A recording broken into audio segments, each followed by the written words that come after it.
Honestly kan, sebelum ni saya selalu rasa takut bila nak rakam video.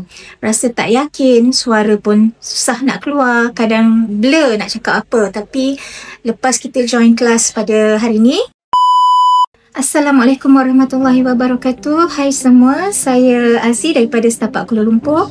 Saya buat bisnes gubahan bunga artificial dan juga surprise delivery. Saya mula kenal Coach Kayu ni sebenarnya masa saya scroll Instagram lah. So kita ternampak iklan Speak to Influence on camera. Saya ni sebenarnya memang ada fear lah nak bercakap depan kamera, nak buat live, nak buat video bercakap pun memang asyik tertangguh-tangguh je. Saya memang terfikir mungkin inilah kelas insyaAllah yang akan membantu saya untuk membina keyakinan untuk bercakap depan kamera lah. Dari situ saya tak buang masa, terus register untuk grab peluang untuk join kelas ni. Honestly kan, sebelum ni saya selalu rasa takut bila nak rakam video.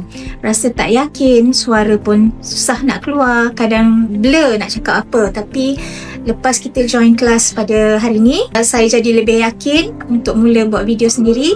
Coach Kayu pun dia ajar step by step lah macam mana kita nak bercakap depan kamera dengan lebih natural, tak nampak kaku. Dan yang paling best, Coach banyak bagi tips lah untuk kita terus praktik dan boleh terus guna. Saya juga diperkenalkan dengan apps yang boleh membantu menghasilkan video lebih menarik dan senang untuk kita edit lah, macam CapCut. Walaupun pernah guna sebelum ni, tapi ni lagi best lah.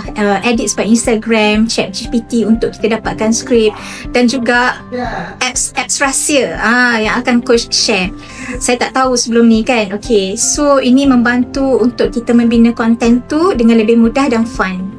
InsyaAllah. Kalau tanya saya, personally memang saya akan recommend workshop ni, kelas ni kepada sesiapa di luar sana yang nak grow business melalui video. Sebab sekarang ni kalau kita buat business tapi kita tak keluar depan kamera, orang susah nak percaya kan, betul tak? Workshop ni bukan saja bagi ilmu, tapi sangatlah membantu untuk saya bina keyakinan diri saya, dan banyak juga pelbagai tools dan apps yang Coach share. Saya rasa setiap usahawan, tak kisah baru nak start ataupun dah lama mula bisnes, anda patut join tau. Sebab bila awak tahu bercakap depan kamera tu akan menjadi skill yang boleh membantu sepanjang perjalanan bisnes kita nanti. So yes, memang saya akan recommend gila lah program ni insyaAllah. Untuk Coach, terima kasih banyak-banyak Coach Kayu sebab bantu saya buka mata lah pasal pentingnya video dalam bisnes.